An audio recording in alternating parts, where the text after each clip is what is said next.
May 8, 1945. The thunder of artillery had finally ceased across the Elbe River Valley. In a converted schoolhouse near Torgau, Germany, where American and Soviet forces had clasped hands just 2 weeks prior, a makeshift field hospital operated under dim kerosene lamps. The acrid smell of carbolic acid mingled with the earthier scent of blood-soaked bandages. Schwester Marguerite Hoffmann, a 42-year-old German Red Cross nurse whose hands had not stopped trembling since the surrender, stood in what had once been a children's classroom. Mathematical equations still chalked faintly on the blackboard behind her seemed absurd against the rows of wounded men lying on straw pallets. The walls, painted with cheerful murals of fairy tale castles, now bore the shadows of suffering. She clutched a nearly empty glass vial of sulfanilamide powder, turning it slowly in the pale light filtering through shattered windows. Outside, American jeeps rumbled past, their engines a constant mechanical heartbeat.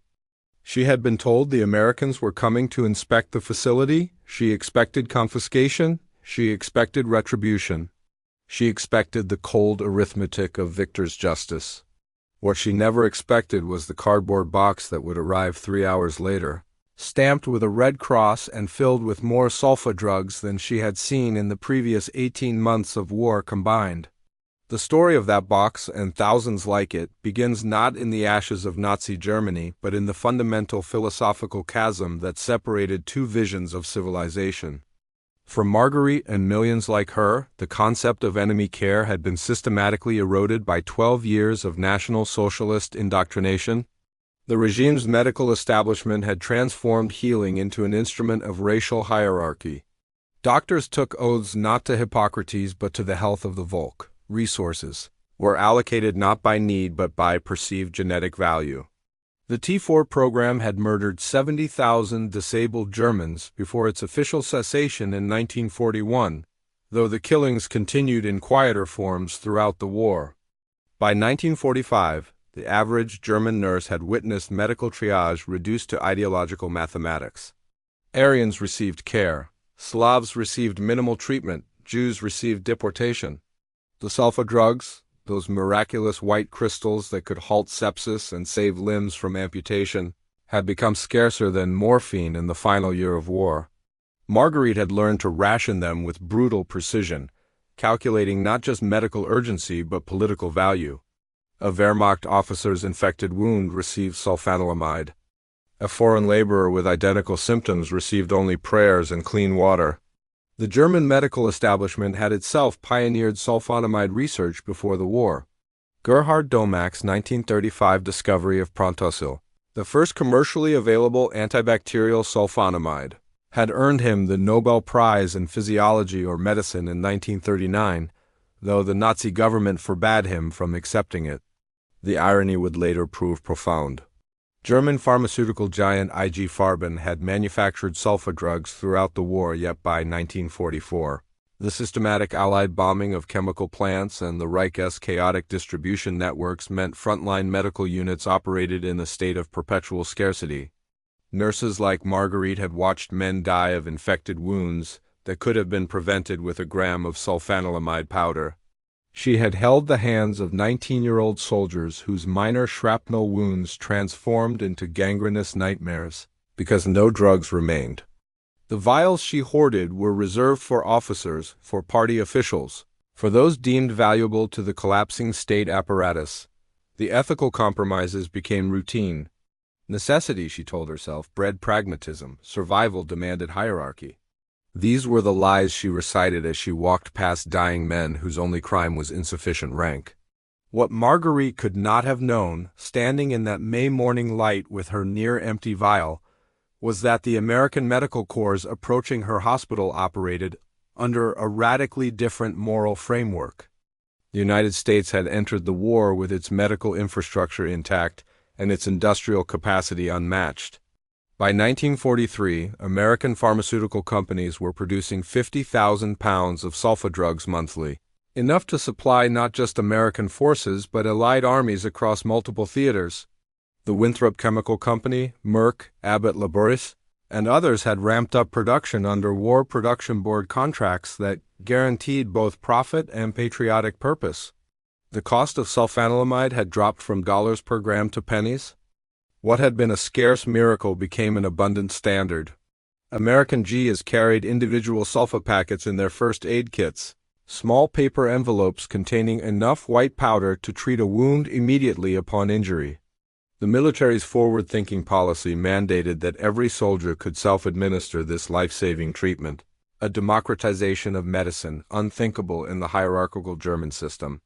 But abundance alone does not explain what happened in thousands of German hospitals in the weeks following surrender. Abundance does not account for American medics treating enemy wounded with the same urgency they afforded their own.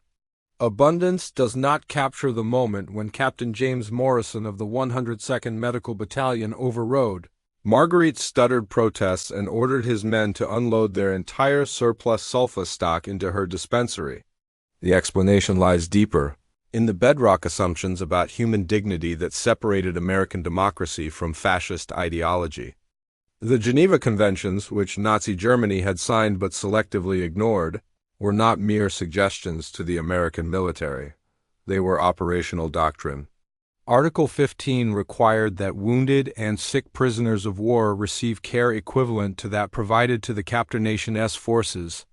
American medical officers took this seriously not because regulations demanded it, but because their cultural framework insisted upon it. The belief that all human beings possessed inherent worth, regardless of nationality or ideology, was not propaganda. It was practiced policy.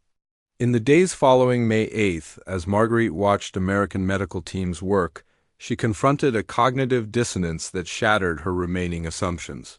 She had expected cruelty mirroring what she had witnessed from her own side.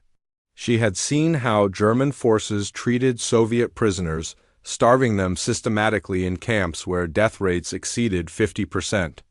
She knew what had happened in the hospitals of occupied Poland, where German doctors conducted experiments on prisoners and withheld care as a matter of course. The projection of her own side's behavior onto the enemy seemed rational. Instead, she observed Captain Morrison, a 34-year-old surgeon from Minnesota, amputating the gangrenous leg of an SS officer with the same meticulous care he had shown treating an American sergeant earlier that morning. She watched as American medics distributed sulfa packets to German posts with infected wounds, demonstrating proper application techniques through interpreters. She witnessed the arrival of penicillin shipments, that even more miraculous drug that remained largely unavailable to German forces, being used to treat pneumonia in German civilians at the hospital. The Americans did not segregate care by rank. They did not calculate ideological worthiness. They tried by medical need alone. The transformation was not immediate. Trust does not bloom in the soil of collapsed tyranny without first being cultivated by consistent action. But over the subsequent weeks, as American supplies continued flowing into German medical facilities, a subtle shift occurred. Marguerite began to understand that the box of sulfa drugs was not an aberration but a principle in action. The Americans were not being naive. They were being deliberate. The medical care extended to enemy wounded and civilians was a form of ideological warfare more powerful than propaganda leaflets. It demonstrated through concrete action what democracy meant in practice.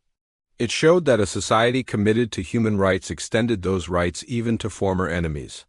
This was not weakness. It was strength of conviction so profound that it could withstand the bitterness of war. The symbolic power of sulfanilamide in this context cannot be overstated. Those small white crystals, so chemically simple yet so medically revolutionary, became a physical manifestation of contrasting philosophies. In German hands, they had been hoarded, rationed by racial calculus, denied to the unworthy. In American hands, they became tools of universal care. The drug itself was neutral, but its distribution told stories about the societies that produced and used it.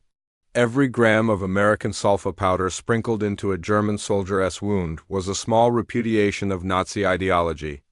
It said, "Your leaders lied to you. They told you that strength came from purity, from hierarchy, from ruthless selection. But here is strength of another kind. Here is abundance born from democratic capitalism and deployed through humanitarian principle. Here is medicine that does not ask about your beliefs before it heals your body.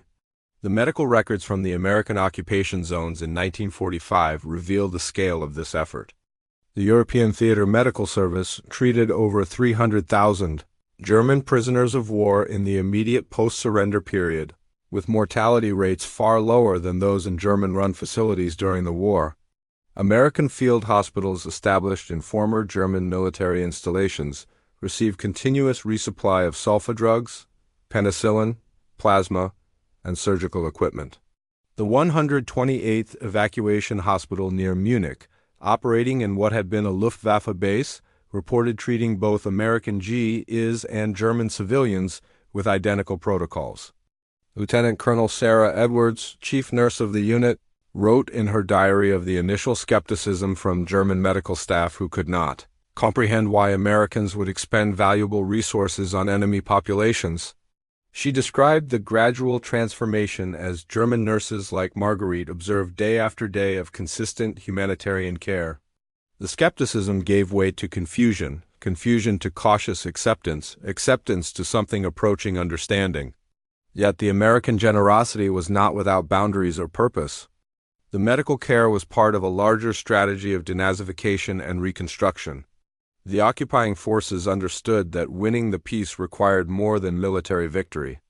It required demonstrating to the German people that the democratic system they had been taught to despise was superior not just in material production but in moral architecture.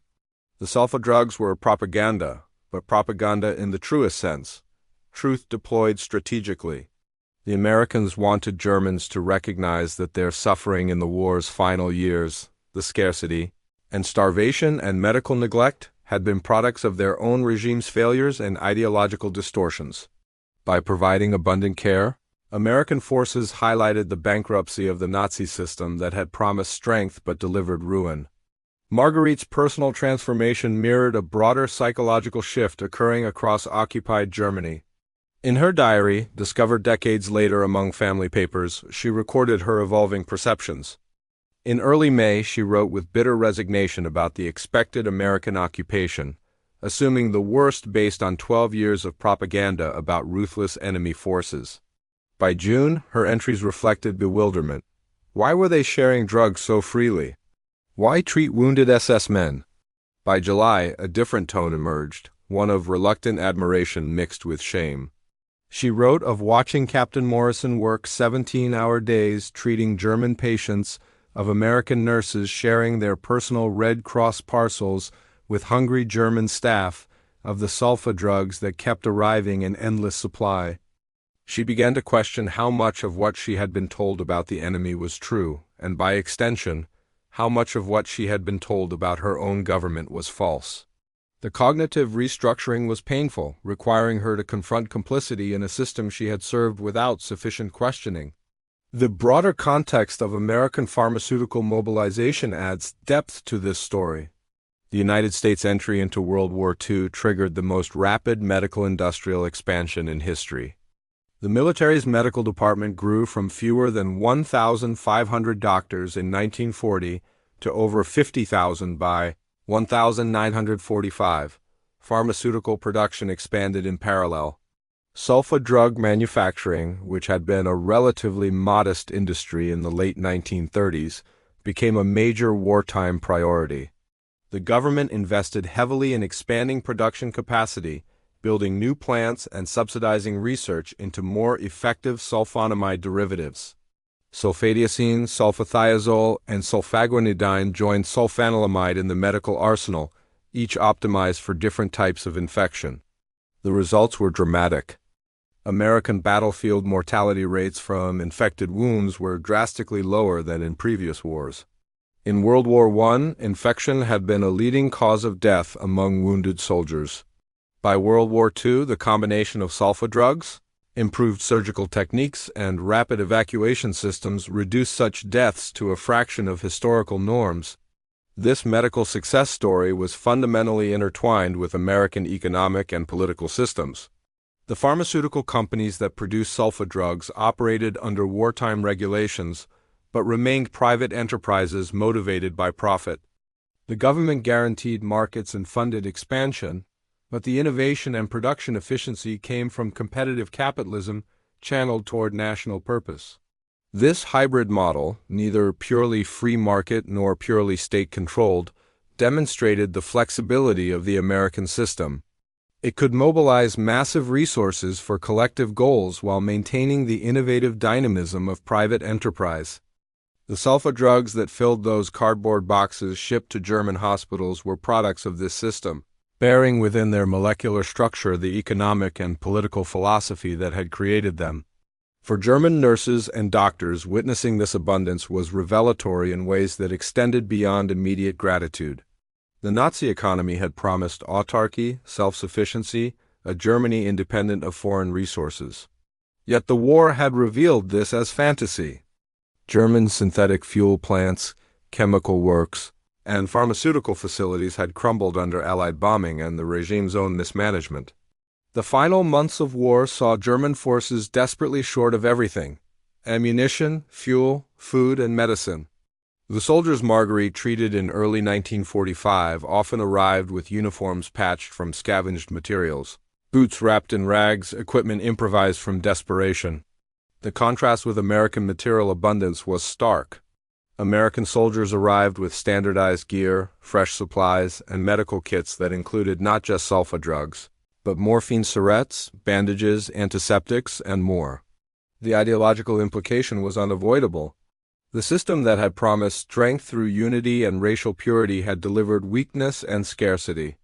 The system that supposedly wallowed in decadent individualism had produced unprecedented material abundance deployed for humanitarian purpose. The American decision to treat enemy wounded with full medical resources was not universally popular among American troops. Many GIs, having fought through years of brutal warfare, having lost friends to German bullets and artillery, questioned why they should expend precious resources on enemy soldiers. Captain Morrison faced this resistance in his own unit. Several medics initially refused to treat German prisoners with the same care afforded Americans. Morrison's response, recorded in his post-war memoir, reflected both pragmatic and principled reasoning.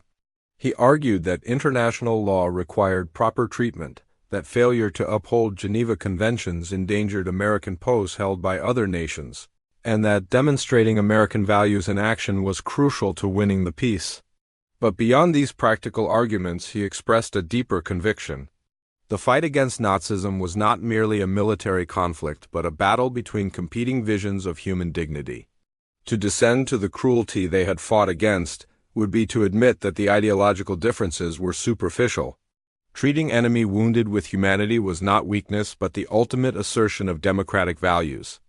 This philosophy was tested severely in the summer of 1945 as American forces discovered the full scope of Nazi atrocities.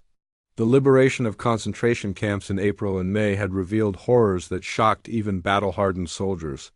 When American medics who had witnessed Dachau or Buchenwald were then required to treat SS guards and Wehrmacht soldiers, the moral tension became almost unbearable.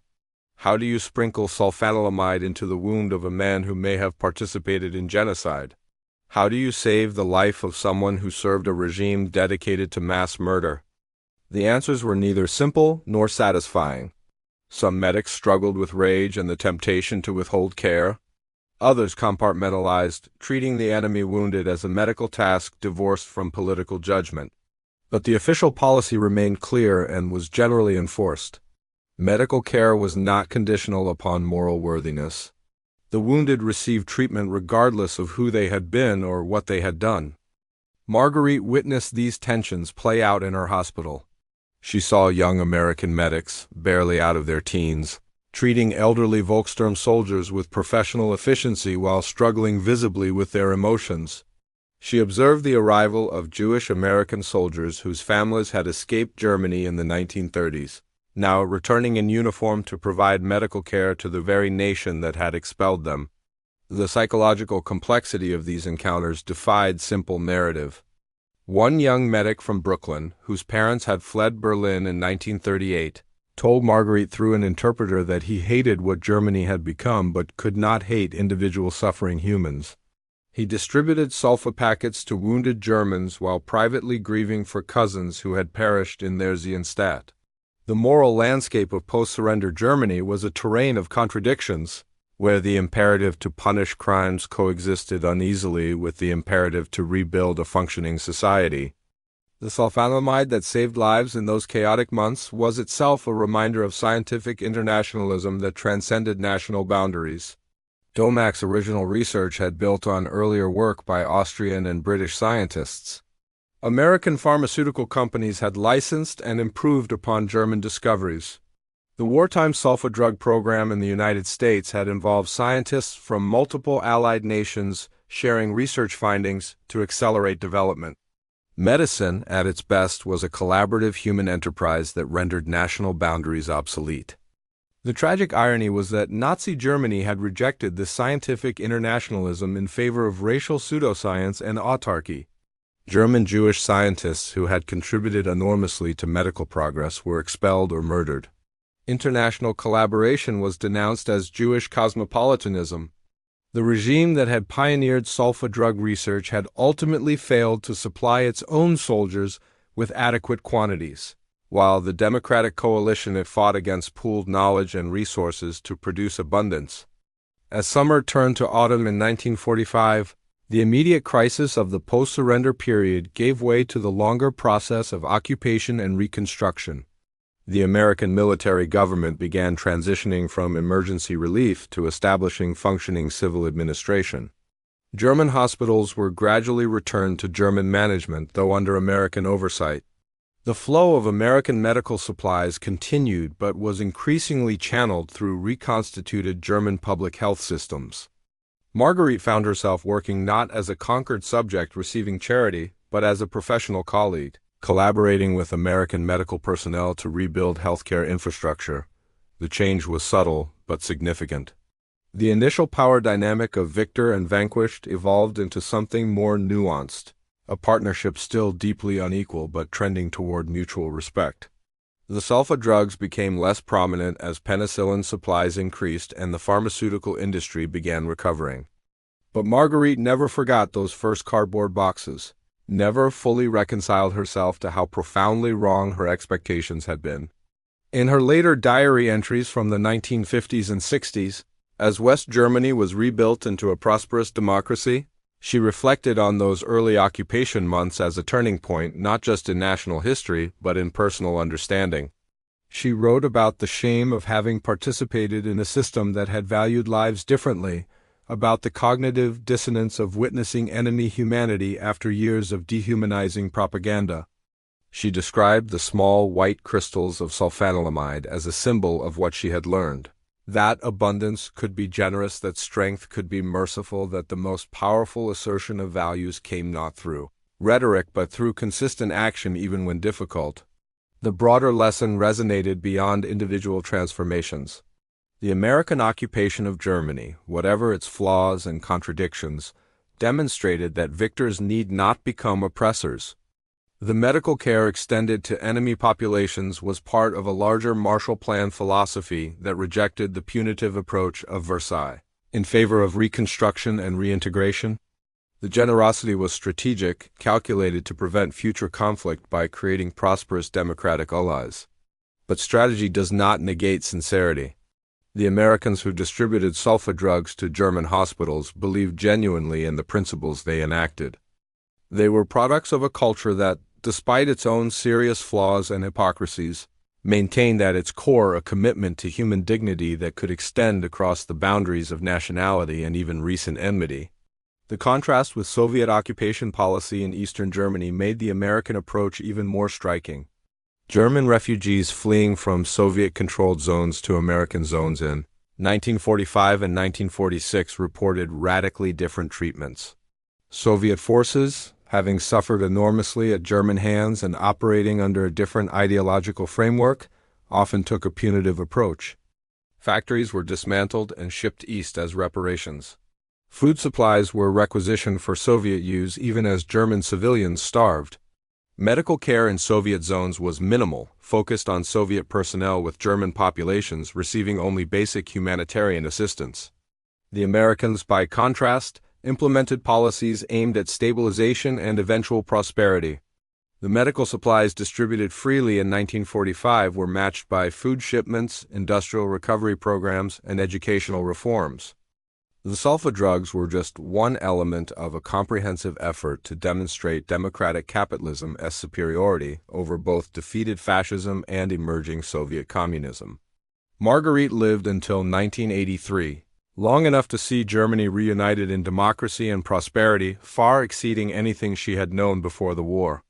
In an interview conducted in 1978 for an oral history project, she was asked what moment from her long nursing career stood out most clearly.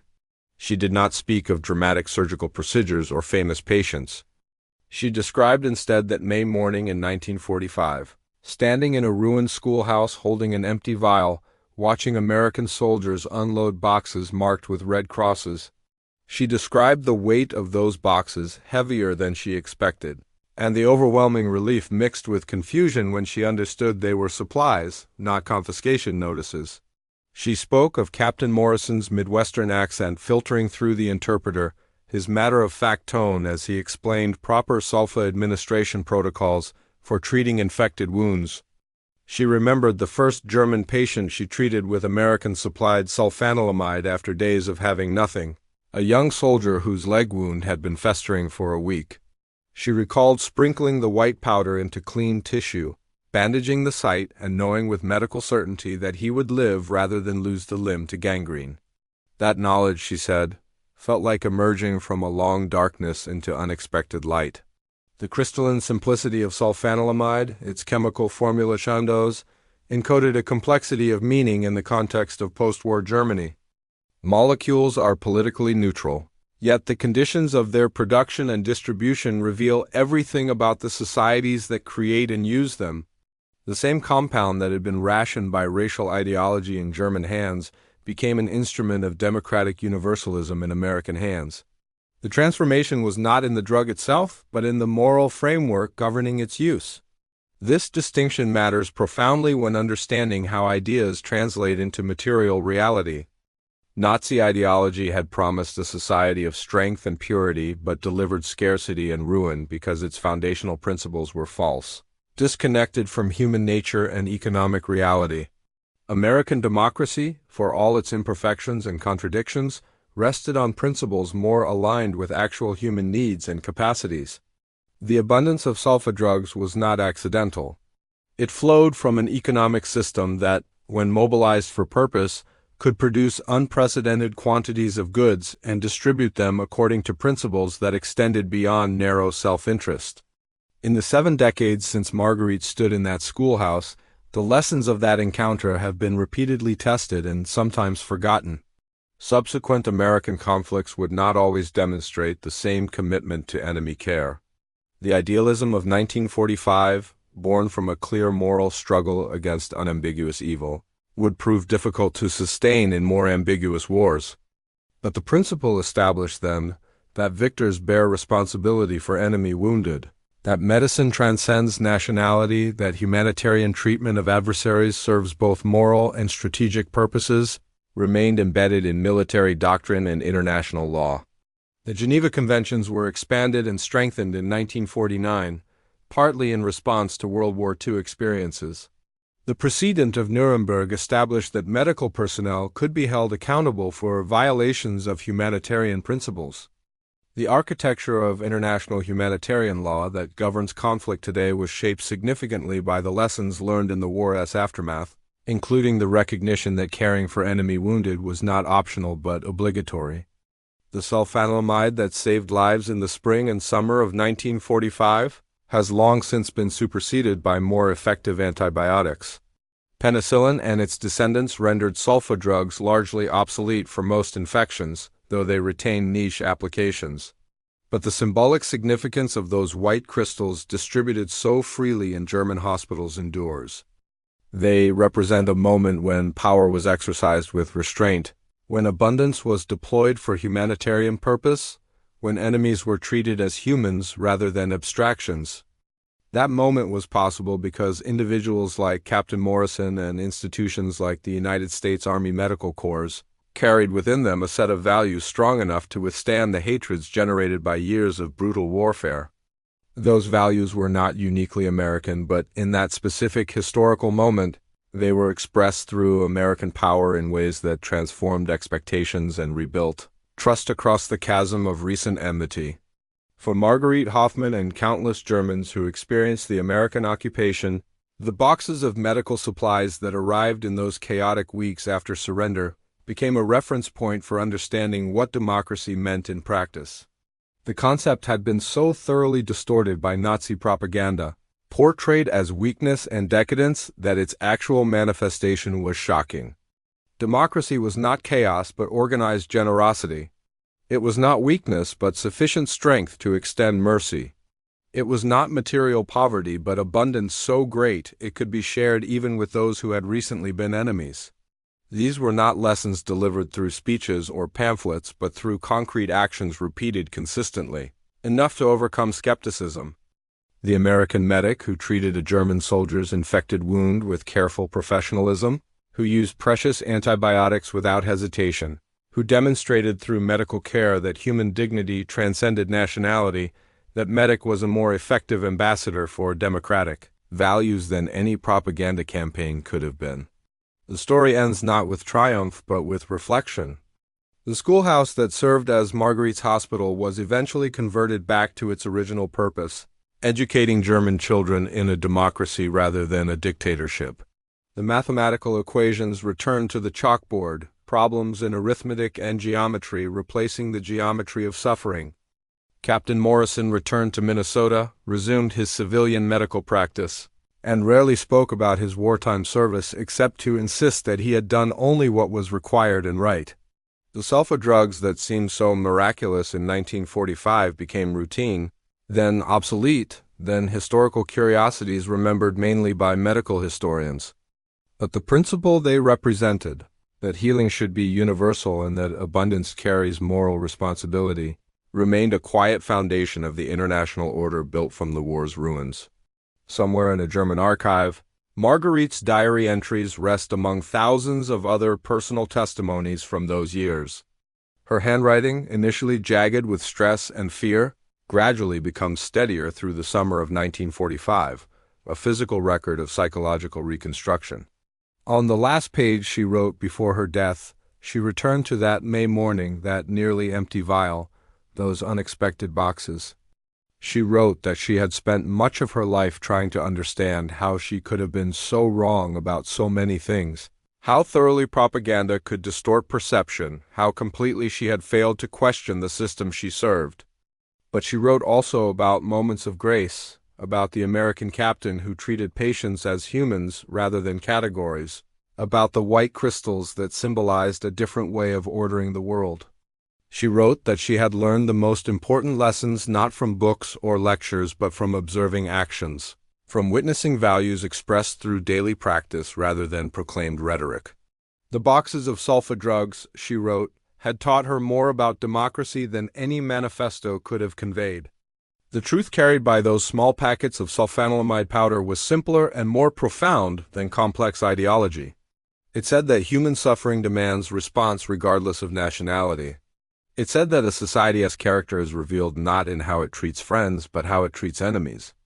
It said that strength includes the capacity for mercy, that abundance carries obligation, that the moral test of power is how it acts when it could act otherwise. These are not easy truths. They require resisting the natural human impulse toward vengeance, the comfort of simple categories, the efficiency of selective compassion. But they are the truths upon which lasting peace must be built, the principles that allow former enemies to become partners in constructing better futures. In a world still struggling with these questions, still debating how to balance justice with mercy, and when to extend humanity across boundaries of conflict, the story of German nurses discovering American generosity in the spring of 1945 remains instructively relevant. Not as a simple morality tale of good triumphing over evil, but as a complex reminder that the highest expression of civilizational values comes not in victory speeches but in quiet acts of principled care when no one would have questioned a lesser choice.